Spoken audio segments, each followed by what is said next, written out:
Hello, this is Paul the Oaken Knight coming back to you once again to give you part 2 of my series on the campaign game Scenario 12, beginning at 10 o'clock in the morning on July 1st, 1863. And no, I have no delusions that we're going to play all 3 days. What I'm really trying to do is to show you the first several turns to give you an idea how it goes, especially with regard to the March of the Guns changes that I've introduced into the game, as well as some of the other changes that I've introduced, and so you can decide how you want to play your game. Unlike last time, I am going to move things along a little bit faster than we had been going by not getting into the weeds with die roll modifiers and such, but rather just show you the results of the shots as they occur, and to pretty much just dive right into the card pull aspect of the game. So that being said, we're at 10 o'clock, and the only reinforcements are Pettigrew. There he is, Pettigrew. He's got three units for his brigade coming in on the Cashtown Pike. No other reinforcements coming in this turn. The deck is all created, and each side has one artillery brigade that can shoot. So I'm going to start with that and let you know what the result is. So both artillery brigades have exchanged fire. The Federals only had one shot. That was from the artillery back here. It did nothing. The other artillery sections were driven off of West McPherson's Ridge in the end of last turn. On the Confederate side, there was one effective shot. Pegram smoothbores to the west end of his line, shot at Cutler up on the hill and actually got him to retreat and did a shaken result. Retreat was optional, but I don't really want to have him sit around and take this abuse. Remember, it's a lot easier to get rid of shaken results than it is to get rid of battle worn. Get hit one more time, he would flip over and become battle worn. So we had only one effective shot, and once again, the victory hex on top of West McPherson's Ridge is wide open. All right, let's start pulling cards. So Reynolds was the first draw, and he rolled a 1, so that allowed Division Priority 1 to go, and 1 hex Wainwright Artillery. The priority division was Wadsworth, and he also rolled a 1. Only 1 brigade went. So only having one of the 2 brigades in the 1st Division of I Corps to activate, I'm going to go ahead and pick Cutler's brigade. Wadsworth left marching to the sounds of the guns last turn when he left the primary road, which means he is no longer marching to the sound of the guns. So he needs normal activation. And because only 1 brigade was active this turn, he's going to sit there. Cutler is doing 2 things. First, he is within range of this Confederate unit that had marched forward, so he's going to take a long-range shot. And behind him here, he's going to do nothing, the other half of Cutler, and so he gets to remove the shaken counter that was placed on him earlier. The shot was resolved, and it resulted in a shaken or skedaddle 1, skedaddle meaning retreat, and so rather than be shaken, he's going to retreat 1 hex. And that is all that Reynolds does. Next card. Redeployment. Another form of movement. We're going to get to find a group and move it 6 movement points. I think that would be really handy for Meredith, who didn't do anything. And so using this card, Meredith defines his 3 guys as a group. They're from the same division and they're adjacent, so that's all it requires. And they receive 6 movement points to move as a maneuver order, which they did along the Seminary Ridge. The next card is Seeing the Elephant, and seeing how we're not within 2 of anybody, we can't use the primary benefit. So we're going to use the default event to take the calf of Cutler that got kicked off the ridge and move him his 1 hex and get him back on the ridge. So this is the second time he's gotten kicked off and come back on again. Next card. Marching to the sound of the guns. Okay, everybody who is in road column, reinforcements entering or moving along having entered without having left the primary road, and a few other criteria, get to move their full move. That will include all the units that are moving down the road, including the 11th Corps, 1st Corps, as well as Pettigrew. Remember that units on both sides execute March to the Sound of the Guns concurrently. So marching to the sound of the guns, all of the 1st Corps units except the 1st Division get to do their march to the sound of the guns, a full maneuver movement, as well as the units of the 11th Corps that are on the map, and they're all kind of clustered over here. So that's all of them. And Pettigrew came on from down the Cashtown Pike and was able to deploy. He left the road. You move normally when you are under march to the sound of the guns and you leave the road that you're on. You can finish your move. But once you leave the road, from then on, you require normal activation with all the die rolls that we saw messed up the Iron Brigade earlier. Next card. Vague orders. All right, we're going to do another 1-hex move. We're going to put the battery back up on the hilltop. Battery goes back on the hilltop. And here we go, AP Hill. All right, well, you see with all those red 1 brigades, they're not the best thing in the world. And the rest, so he's got to get a decent roll. Let's see what he does. Hill rolls a 5, and that means he gets to attempt to do something with Division Priority 1. He only has 1 division out here right now, so that's Harry Heath. And Pegram's artillery is on the map, so they are active. So that artillery sitting on her ridge is going to get to shoot or move or whatever he wants to do. And then rolling for Heath, rolled a 2, so that means only 1 brigade gets to do something, and Garnet, the divisional artillery, is not here. I'm going to start with Heath's move. It's sure to be tempting to move Pettigrew over on the left-hand side over here, but I'm going to play it safe. And I'm going to declare a defensive order. With a defensive order, you get to move 1 hex. And this guy gets to get rid of the shaken marker, which is what I'm trying to do. I don't want him battle-worn so early. He's a good unit. And with Pegram shots, once again, the only effective shot was with the 8 points of mixed guns on her ridge. Shooting, guess who? The guys on the top of the ridge who, once again, they had a choice between getting shaken or leaving. So once again, they chose to leave. That's it for Hill's activation. So, much to Reynolds' relief, he was not shot. Instead, we have Battlefield Chaos erupt within Archer's Brigade. Place the Battlefield Chaos marker on Archer's Brigade. That's actually within firing range, so that's why I picked him. And he's basically not going to do anything the rest of this turn. So he's sort of done. He can't activate, he can't shoot, he can't do much of anything other than defend. Next card. Note that now that we have Reynolds' Corps within 3 of the enemy, there's a 1 chance in 3 every turn that he's going to be out of the game. So most likely Reynolds is not going to be around a whole lot longer. And Confederate card. Union March fatigue. That could slow down some of the marching. However, they've already marched to the sound of the guns. There may be other cards coming in play that would push some along further.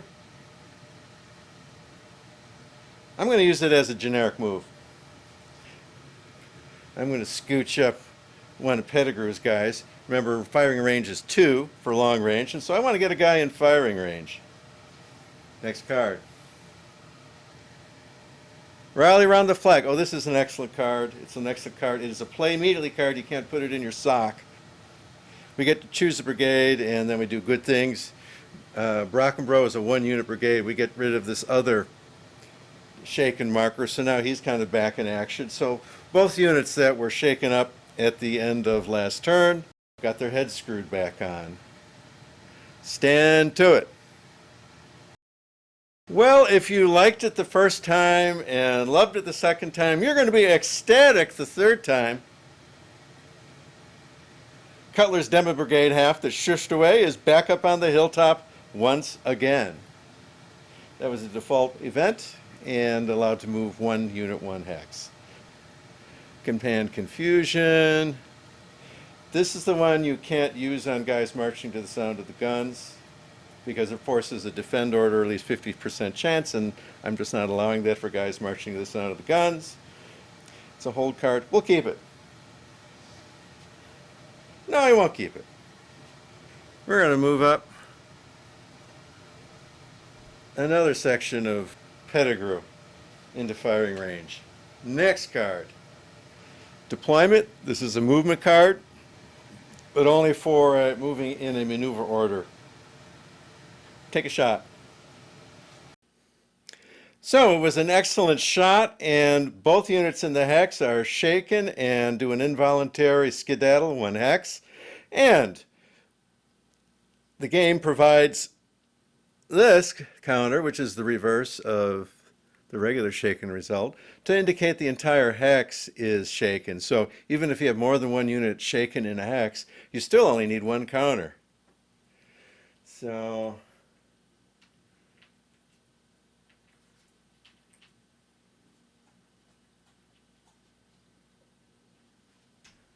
Devon's boys fall back, shaken. It is the Rebel Yell. The Rebel Yell. I can come in from 2 hexes away and go ahead and launch into a melee with some happy modifiers. However, this would be the guy to do it. He would have to go here, and he would be leaving his friends behind and suffer a -1 on his cohesion. So we don't want to do that, but fortunately this is a hold card.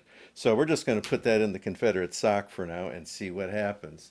Still got maybe a third of the deck to go. Howard the Duck. Howard the Duck rolls a 2, and so he doesn't roll on the division card. It's just 1 brigade from the top priority division would get to move. However, all of 11th Corps is marching to the sound of the guns. So in my option 1 rule, this says not, you have the march to the sound of the gun card. So that's how we move reinforcing units. So this card does nothing since everybody is marching to the sound of the guns. If we were using my second option, we would not have a march to the sound of the gun card in the deck. And this is when the units would march to the sound of the gun. So nothing happens with that card. Head on the sword. Ooh. That's a hold card also. I'm going to hold that card. Next. For Dixie. All right, this is a good card, but I'm going to do something. I'm going to do a move. That's gone. As soon as this guy left, the hasty works went away. They don't last once you leave. Unlike regular breastworks, they do last when you leave. He's moving up 1, part of Pettigrew.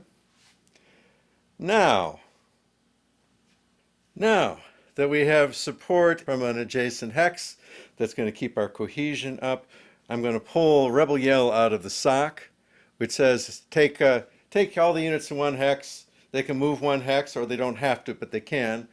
They need to end up next to an enemy unit, like that. And from there, they get to conduct an assault with +1 cohesion and 2 column shift to the right. Now, what this doesn't say is whether this unit gets to do defensive fire. Generally, when you walk up next to a unit and there are no other friendly units next to it already, it will get to shoot. In this case, it doesn't say it gets to shoot, so I assume that it does not. I think this is supposed to be a mad, unexpected rush, and so they're not getting to shoot. However, cavalry being cavalry, dismounted cavalry can just say, nah, I don't want to do that. I'm going to go back too. And so that's what he's going to do. This is one of the few Gettysburg games that actually makes it possible for Buford to not take horrendous casualties. Whenever they get meleeed, they can just fall back and avoid the melee. All right. And he, I assume, is going to go up. So we have lost cohesion in Pettigrew's unit. We'll have to try to get that back as soon as possible. But Buford activates. Okay. So Buford has to roll. And Buford is not Howard the Duck. He rolled a 6. I think he did that last turn too. Division by brigade plus Caliph's artillery. He is totally active. Everything to do with Buford is active. And the 2 brigades can choose independent orders of each other.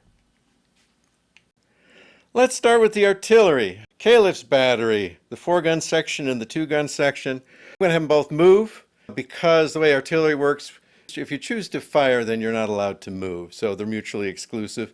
Each battery gets to make its own choice. In this case, I want them both to move. And in this case, I chose to combine the battery into one hex, so I have all 6 guns on the Cashtown Pike on East McPherson's Ridge, leading to Seminary Ridge. So they're concentrating their firepower and pulling back just a touch. When you have division by brigade orders, each brigade has to completely resolve their order before you move on to any other brigade in the division. So we're going to start with Devon. Devon's going to go ahead and get an assault order just so he has both movement and can fire.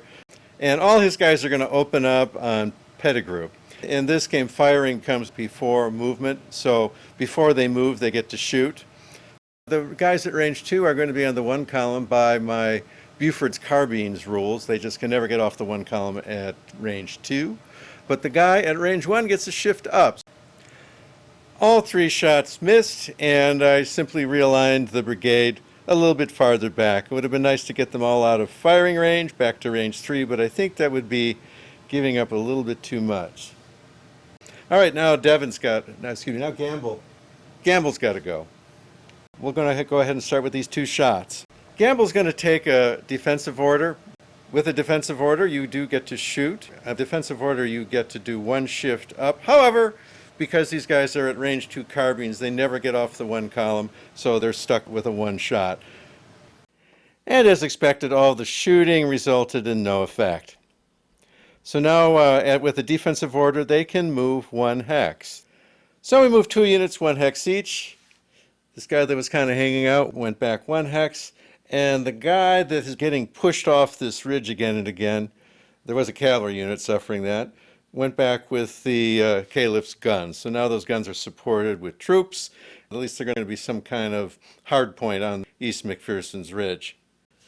And finally, having a defensive order and having done nothing, this the unit on the end gets to go ahead and dig in. So he's got hasty works up. Next draw. Good ground. Okay, this is nice because it gives all kind of defensive advantages. Maybe. Nope, we're going to shoot. We're going to fire this guy down to here. And that shot is a no effect. Next card. Okay, Reynolds. Reynolds is still among the living. Here's his CIC card. Hold the card. You can activate 1 division. I can do it right now, or I can go ahead and hold the card for a future draw. We are almost done. I think I'm going to go ahead and do it now. Well, I'm kind of torn. I'm torn between activating Wadsworth to pull Cutler back from East McPherson Ridge to West McPherson Ridge, and then also moving up Meredith if we get a full division group activation. I'm torn between doing that and getting the rest of the 1st Corps going, or specifically Robinson's 2nd Division, to try to get them over here, because this is starting to look... Pettigrew versus this cavalry is not a good mix. The cavalry is not going to... They'll slow them down, but they're not going to stop them. I don't want those guys pounding through over there. So, I'm going to go with Robinson, despite my better judgment. And so we roll, according to Reynolds' card, we roll on his card with a +1. So it's a good benefit. And I roll a 6. Oh boy, when you're good, you're good. Division by brigade, that means I get to give separate orders to each brigade that I'm doing. However, they're all marching to the guns. So they're all going to do a full maneuver move, marching to the sound of the guns, and staying eligible to do it again next turn. And that would be some of these guys up here. Continuing to march to the sound of the guns, we've advanced 2 brigades of Robinson's division. And the first one was able to march through the town of Gettysburg, remembering the penalties for going through Gettysburg. And so he hopefully was going to be able to deploy and support the cavalry to the north side of the railroad cut. And the 2nd Brigade is just entering Gettysburg And we'll see how far he gets with his next move, whenever that is. And the colonel is down. Now, in the rules as I use them, you have to be within range 3 to have a shot at bringing the colonel down. Again, I don't want equestrian kills, officers dying by driving into trees when there's no enemies around them. And I think the best guy to do it to is this 10-point unit. He's got cohesion of 3, but since he's all by his lonesome, no friends by him, it's going to be a 2. So 3, 4, 5, 6, and he's going to go shake and bake. But not this time. He rolls a 1, and his colonel gets out his hat and sword and says, the heck with that. Last card. Command coordination. This is just going to be a shot, most likely. Okay, we're going to, or no. We're going to pull these guys together with a 1 hex move. All right, that's the last card. There's only 1 card in the hold position. It's hat on the sword. That's not going to have any effect at the end of the turn. So we are done with the 10 o'clock turn. So here we are at the start of the 1100 turn. And if you look way over in the corner, you see some more of the 11th Corps coming in. And much closer, we have elements from Doubleday coming in. And no Confederates. Next turn, though, at noon, we get Dorsey Pender's division coming in. So the Southerners are about to get a bunch of reinforcement, but not quite yet. The Union seeded the deck with cards that will generate movement. The Confederates seeded the deck with cards that will slow down that movement. So a lot's going to depend on draw order, how things come out in the deck. The Confederates are really hoping to get Heath with a full division activation so they can actually do something. But things are happening piecemeal, pretty much like they did in real life. So Heath is not much of a division commander. Like I say, he'd been a major general a week at the start of the battle, and it kind of shows. All right, we're going to have 1 brigade of artillery shooting on each side. No cards were discarded to go beyond that because there's only really 1 on each side available. I'm going to take care of that and report the result. So there were no effective shots in the bombardment phase, and we move on to pulling cards. Good ground. Nice defensive card. Good time to pull it right at the beginning. Well, I'm kind of hoping not to be here at the end of the turn, but I'm going to go ahead and give the good ground to Cutler's boys. See if we can keep them from getting shoosted off the top of that hill again. Next card. The colonel is down. Oh, no, no. So I used the colonel is down card to try to reduce the cohesion of one of the Union units. In fact, I did it on the guy who just got the good ground, and he blew it. So he is now shaken. His cohesion is down 1. His strength is down 1. And if it happens again, he goes battle worn. Next card. All right, Union March Fatigue is a hold card. This can slow down, give a shaken result to one of the units when they're doing a march order. And I think some of that's going to happen here. So let's go ahead and put that one in the sock. And here's Reynolds. The thing about hanging on to Reynolds is he has a 1 chance in 3 of going down every time the Fog of War card is pulled. And once it happens immediately. So if I put this one in the sock, it could turn into nothing when that card is pulled, and if I'm still holding it, and get unlucky. So let's do something with it. Last turn I decided not to do this, and this turn I am going to do it. I'm going to do Wadsworth and see if we can get them pulling together and forming on East McPherson's. So roll a die. +1. 6. Oh man. These First Corps guys are good. So this time we got division by brigade with Wadsworth. Both the Iron Brigade and Cutler are going to get to move with their own orders. So Wadsworth directed the 1st Division, 1st Corps up on East McPherson Ridge. That meant Cutler. He actually moved back, and Meredith moved forward. So we have Meredith all through the first 3 hexes here, along with cavalry and the artillery right on the Cashtown Pike, and Cutler taking up the right flank with the guy right at the elbow having been shaken. So that's what we got. Confederate, good ground. I think we just shoot.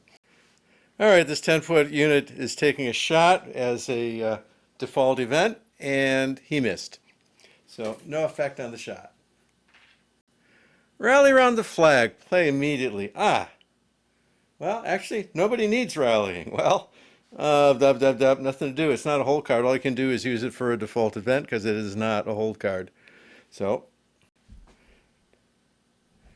I think let's move Brockenbrough up one. Now that he's rallied from before, let's see if he can get in the game. Redeploy. This is a movement card. Puts guys in maneuver movement. So I'm going to use this card for its effect, and I'm going to define the group as these guys. They have to be from the same division. They have to be adjacent. So that's my group. And they get 6 movement points as a maneuver order. So he's just going to go there. And he's going to go over there just to show them that we're interested on this flank. So I have a fast courier. I would love to go ahead and activate Wadsworth again so he could lose that shaken marker and dig in with the rest of his guys with a defensive order. But thinking a bit longer term, we have Barlow coming in here, and he's got a long way to go. So I'm going to try to get him to do something. Barlow, okay, at least he has a division card that does not have a no orders result. So I will get at least one brigade going. So let's try it. It's -1 on the roll. 5 goes to a 4. Division group. Okay, so that the infantry division over there gets to move. He gets to get a full maneuver move. The guns get left behind though, because they are not part of this infantry division. And there we go. Now this is an example of units that are still marching to the sound of the guns, but they can use other cards to move them along even faster if you so choose. That's what that did. Okay, we have Buford. So far he's been a real active guy. He did it again. I think that's 3 6s for him. Okay, Buford is hyperactive. So division by brigade plus Caliph's artillery. Back over to here. Caliph's battery took a shot at Pettigrew over on the ridge and missed. And then, so he's done. Now we're going to go over and do Gamble. He's got a guy with a shot, again, range 2 with carbines. You're just nibbling away on the 1 column no matter what, so that's what he's doing. He's shooting. This is going to be, we can say it's attack order, so he has some movement points. He's done with his shot, and now Gamble is going to move. So Gamble slid to his right. He's now supporting Devon. And now Devon's got a couple shots. They're going to be table 1 pot shots. And then I think he's just going to slide along a little bit to extend his line, just a touch. And there's Devon having extended his line. That would have been an attack order so he could shoot and then have some reasonable amount of movement, five movement points. Plenty to do the move that he needed. So we got the cavalry protecting the Union right. And now we got the 1st Division of I Corps up on East McPherson's Ridge with Caliph's battery. And that's where we are right now. And we're marching to the sound of the guns. And the rebel's going to pull out his Union march fatigue from his sock. And since this is a maneuver order that all these units are going to be doing, he gets to pick out what? He gets to pick any formation. Okay, this is where it's a little vague to me what they mean by formation. I'm saying it's a division. So let me go ahead and figure this out. So the Confederates play their March Fatigue card and cut the movement of Doubleday's troops entering on the east side by half, and it had a shaken result inflicted on one of the units. We have 2nd Division, that would be Robinson's division, forming up next to Wadsworth, and Wadsworth maintaining himself on top of the ridge. We also have 11th Corps. The 1st Division of the 11th Corps is starting to pass through town. Going to get to the north side of town, with their next move most likely. And And there's Barlow starting to pick up the slack. So lots of guys moving. Confederates have nobody marching to the guns at this point, so they had nothing to do. All right, Union redeployment. This is one of the cards I seeded, that you define a group, and they get 6 movement points as a maneuver order. I think I'll do it to these Doubleday guys that were slowed down. So we'll give them the 6 points and get them up more to where they're supposed to be. Rowley's infantry went ahead and extended the other flank of the Iron Brigade. We still have one shaken guy, and the artillery cannot use this order. We got Howard's card, Howard the Duck, and all of Howard's units are marching to the sound of the guns. Therefore, his card does not drive their movement. Only the march to the sound of the gun cards does, plus events. So nothing happens. Rebel Yell, great attack card. I don't think the Southerners are in a great position to do that right now. They're hoping for some kind of energetic movement out of Harry Heath. So this one's going to go in the sock, hoping for better times. Command Confusion. All right, this one can go in the sock. Don't know if we'll use it, but we'll try.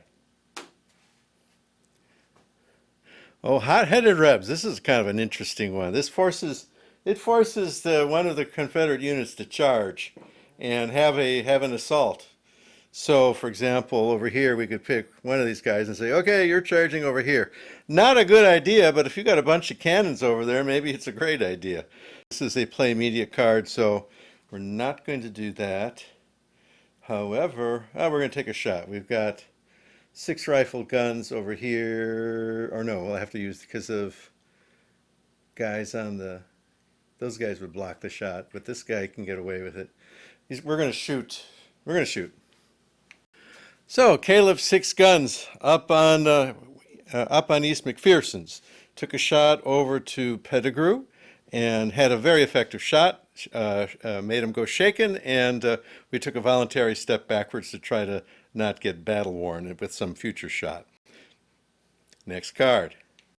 And with the next card, we're going to have this be a fire event. We're going to take Caleb. Actually, we're going to take the Wadsworth's artillery. Same difference. We get to use 6 points instead of 4, because this only activates 1 counter, and Caleb's battery is split into 2 counters. So we're going to go ahead and do this one, which is 6 with rifle gun, same deal. And when I did it, it missed. So this shot was no effect.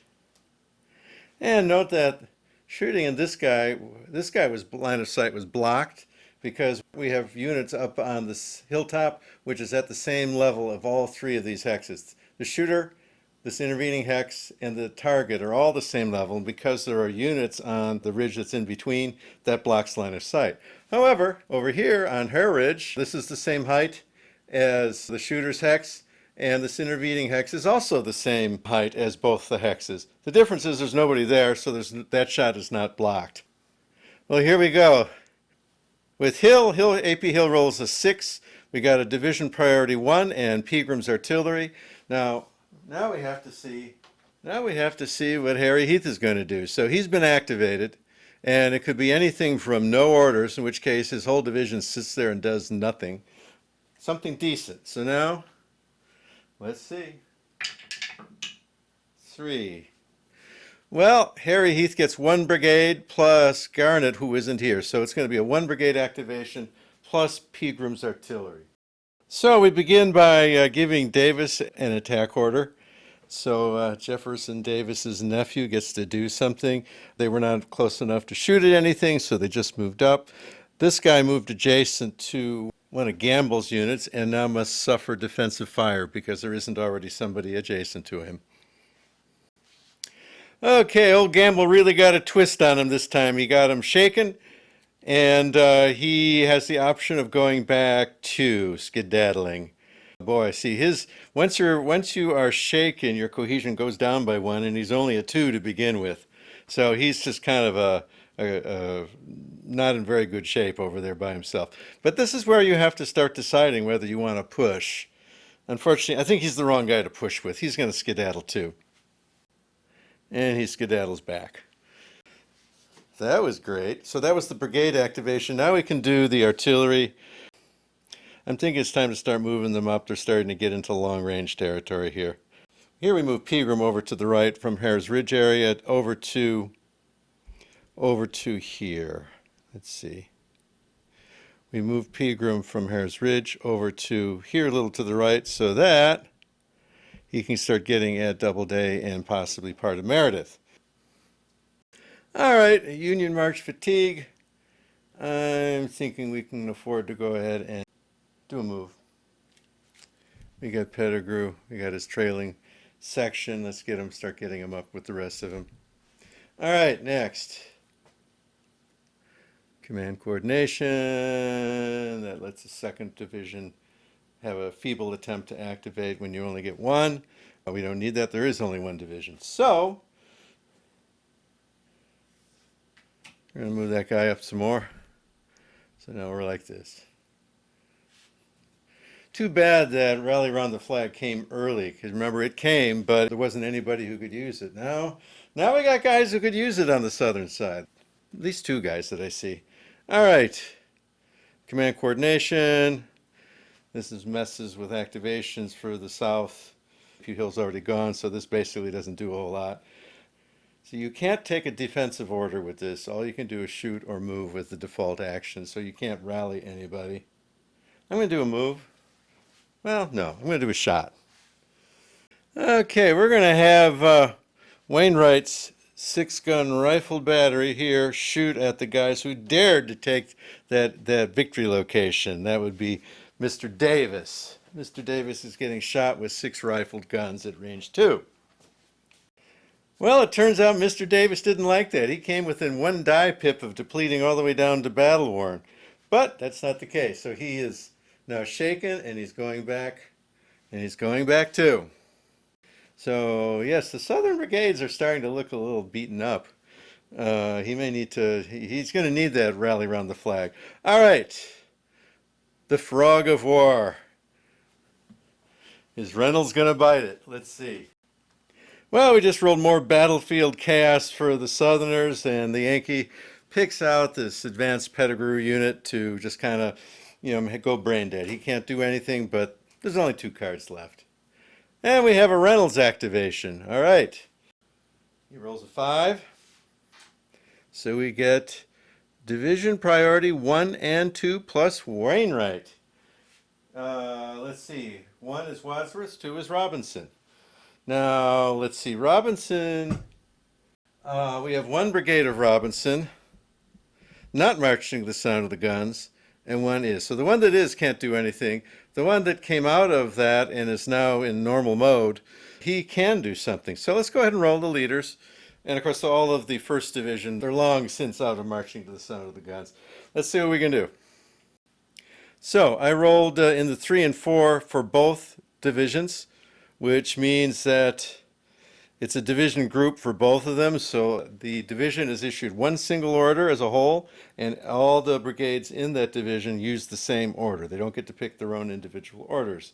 And the only Wadsworth that is not marching to the sound of the guns is this guy up here that's been peppering away. So he will get to do something. So handling Wadsworth first, all his guys, the first time nobody was in range to shoot. So except for the 1 Cutler guy who was there, who was shaken, all the rest of them dug in and now have hasty works. And the guy that was shaken is no longer shaken. He did nothing during the defense order, so he gets to remove the shaken marker. Now we have these guys. And I think they're just going to dig in too. So they're going to dig in over there and get up hasty works. So at this point, most of the defensive line along East McPherson's Ridge is in rudimentary breastworks, hasty works. All right, last card. Stand to it. Defensive card doesn't much matter at this point.